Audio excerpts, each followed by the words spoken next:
Hi friends, কেমন আছো তোমরা সবাই? আশা করি সবাই খুব ভালো আছো, আর আমিও কিন্তু খুব ভালো আছি। এই ভিডিওটা হচ্ছিল পৌষ সংক্রান্তির দিনের ভিডিও। তোমাদের কার কার বাড়িতে পৌষ সংক্রান্তির দিন পিঠে বানানোর নিয়ম আছে অবশ্যই জানিও, আর কার কার কোন কোন পিঠে ভাল লাগে সেটাও কিন্তু অবশ্যই কমেন্ট করে জানিও।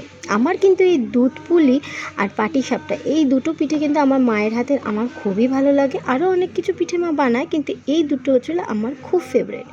তাই প্রত্যেকবার মাকে বলি যে তুমি এই পিঠে দুটোই বানাবে, আর কিচ্ছু বানাতে হবে না।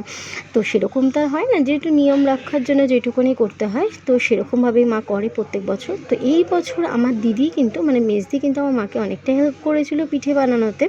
কারণ একা হাতে পিঠে বানানো না মানে পসিবল হয় না। আগে একটা বয়সে হতো, এখন তো মারও বয়স হয়েছে, সো একা একা আর সেটা করে উঠতে পারে না বলে মেজদি মাকে অনেকটাই হেল্প করেছিল। আর ভিডিওটা বানিয়ে দিচ্ছিল আমার মেজদির মেয়ে। না তোমাদের সাথে দুধ পুলির রেসিপি শেয়ার করছি না, জানি তোমরা সবাই মোটামুটি বানাতে জানো।